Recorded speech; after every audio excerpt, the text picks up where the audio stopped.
Hello everyone, and welcome to the first video of 2025. 2025 has just barely started, and there has already been a lot of stuff happening with JRPGs, leaked consoles, and just video game stuff in general. 2025 started the year strong with quite possibly the best thing that they could have started with. On January 9th, at like 4 in the morning, Nintendo posted a new trailer for Xenoblade Chronicles X Definitive Edition. There's a lot to go over in this trailer. There's a lot of improvements to a lot of old things. They show off the world and the exploration. They show off new things that wasn't in the original game.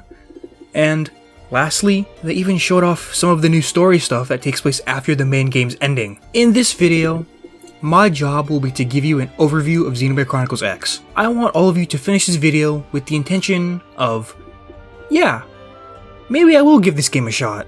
If you are already a big Xenoblade fan, or already planning on buying and playing the game, then feel free to judge my convincing skills, cause to be honest, Xenoblade X is probably the game that I've played the least amount in the series.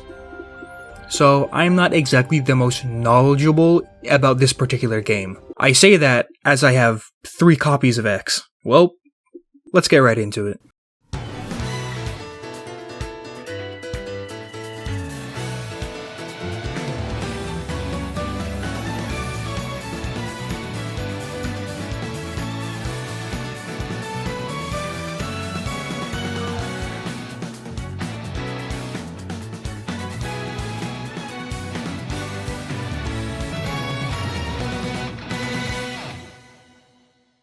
Now, let's start off with the big question. What is Xenoblade X? Xenoblade X is essentially Nintendo's take on the MMORPG format.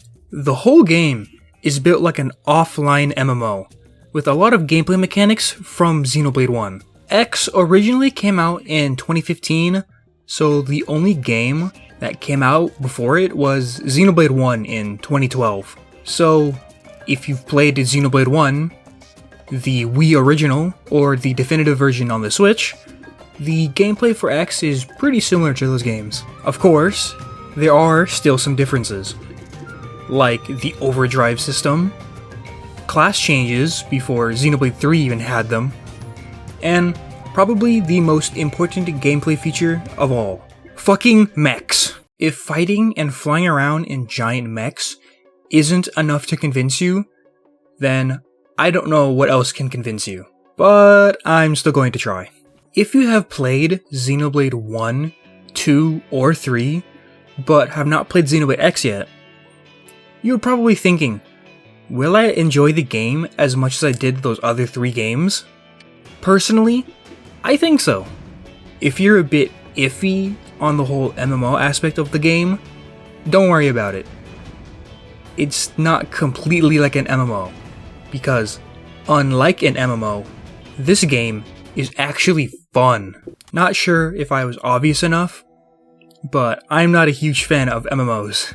I tried time and time again, and I could just never ever get into them.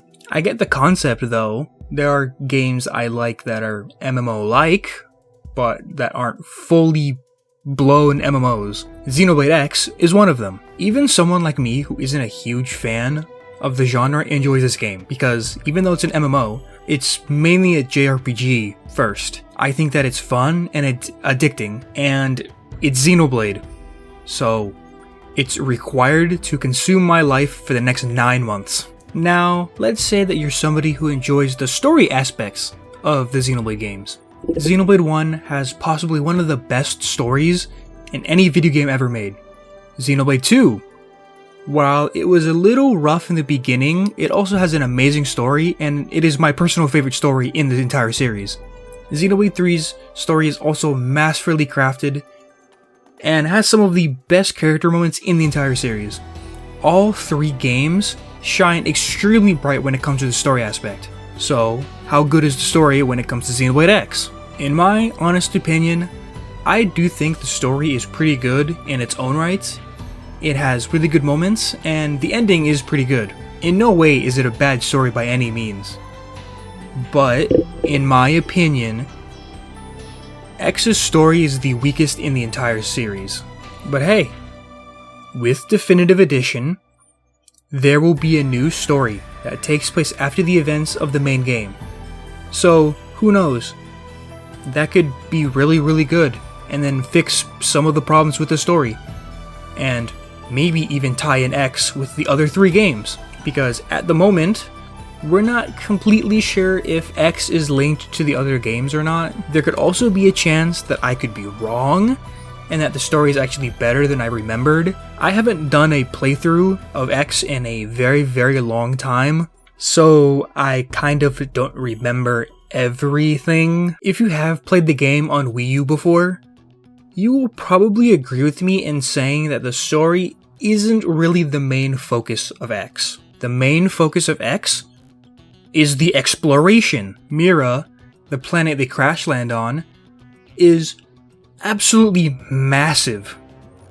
People have compared Mira to the Breath of the Wild map, and I'm pretty sure that Mira is a bit bigger than Breath of the Wild's Hyrule. You can just go anywhere on the map. NLA itself is huge, so putting that into perspective to the rest of the map is insane.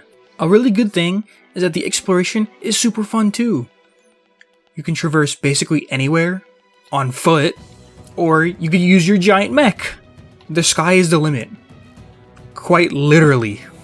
Exploration is probably my favorite aspect about X. I really love the exploration in the other Xenoblade games, but all they can do is just walk to places. In this game, you can use a mech, so that's already like better than every single game. I love walking from location to location and just looking at the view and looking at the backgrounds. But you know, sometimes I just really wished that they walked a little bit faster. Luckily with X, I can hop in my Gundam and fly to the opposite side of the map in like 3 minutes. If you're a big fan of exploration, you will most likely like X.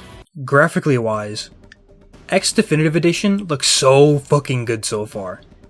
Comparing the new models to the old ones is like night and day. With the original X, you can tell that they wanted to go for somewhat of a more realistic approach with the models, but with Definitive Edition, you can definitely tell that they have brought the models in line with the other modern Xenoblade games. The UI looks so much better, and I can actually read what's on the screen, and overall, the graphical quality is just going to look so much better. Xenoblade 3 was already pushing the limits of the Switch, and I'm excited to see how far they can push the limits again.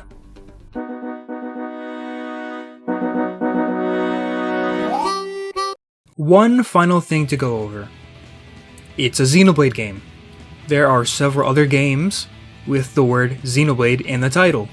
Do I have to play any of the other Xenoblade games in order to play this one?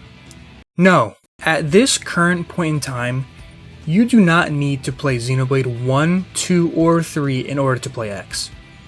X is its own separate game with basically nothing to do plot-wise with the other 3 games. I highly recommend you play the other games because they're some of the best video games ever made, but if you do want to start on X, you totally can. However, do keep in mind, potentially the new after story could end up tying X with the rest of the games. So there may be spoilers to those games in the after story. At this current moment, I have no idea what it'll do. It could connect X to the main games. It could connect X to Xenosaga or Xenogears, for all I know. Or it could set up an X sequel, or, worst case scenario, Xenoblade X cross Shin Megami Tensei, a fate worse than death. Xenoblade X is releasing in 2 months, and I am super excited to play the game again. I am so ready for this game and this series to consume my life like it has before. I hope that I managed to convince you to give this game a shot. If you have already played X and just wanted to watch a Xenoblade video, I really hope that I didn't make a fool of myself. Expect a lot more Xenoblade X and Xenoblade in general content in the future. For now, happy late New Year's, and I'll see you guys in the next video.